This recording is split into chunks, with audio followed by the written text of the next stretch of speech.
very common for people to set their goal, chase after it a half year, maybe a year, and then let it be.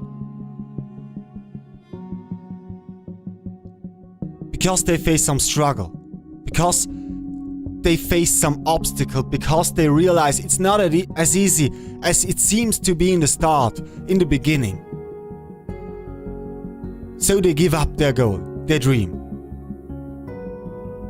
First, it was just a feeling, a gut feeling, and then they tried it out. Then they tried to reach something more, something big, something they dreamed of. And then they let it slip away. How can it be that we let slip away our goals that easily?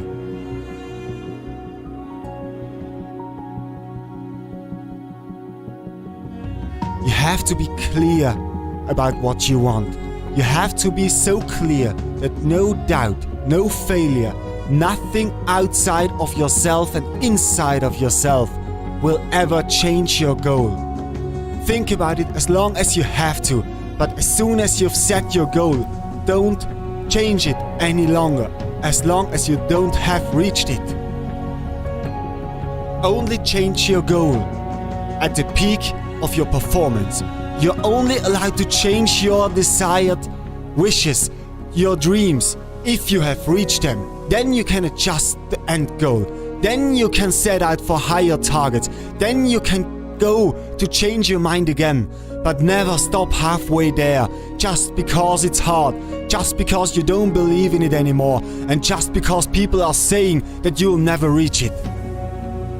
Do whatever it's necessary to reach your goal. Be clear about what you want, because without clarity, without knowing exactly where you want to go, you can never reach it.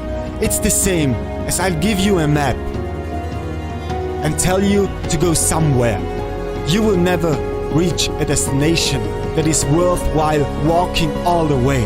You will always change the direction halfway there. You will always go left, right, and maybe run in circles.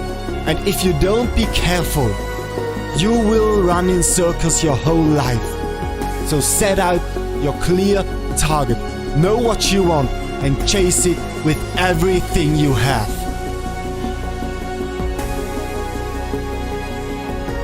With clarity, there will come a moment when you don't realize you have everything you want.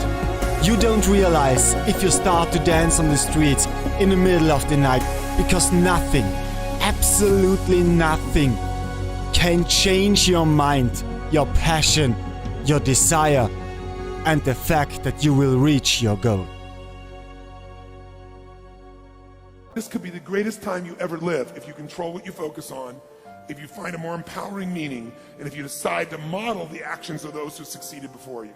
It can be the best financial time, the best emotional time, the best spiritual time of your life, but you better take control of your state. And if you think you're going to do it just by today, you're wrong. You're going to need to get yourself some rituals. I know what his rituals are, because your life comes from your rituals. If you don't develop the ritual, you're kidding yourself. If you do the right thing at the wrong time, you get pain. So now it's time to train yourself to do that.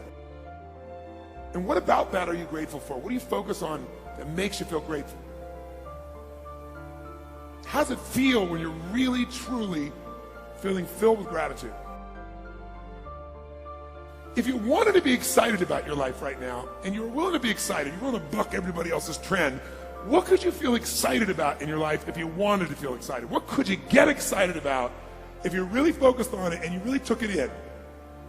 And you weren't in a negative place. What could you get excited about if you wanted to be excited in your life? Or when you're really excited, how do you feel? How do you speak? What's your life like? Why? Because focus is controlled by questions. If you ask a different question continuously, not once, continuously, you will get a different answer. If you ask a lousy question, you get a lousy answer and a lousy state. Why does this always happen to me? It doesn't always happen to you, but the brain's like a computer. Ask it a question, it'll have to come up with an answer.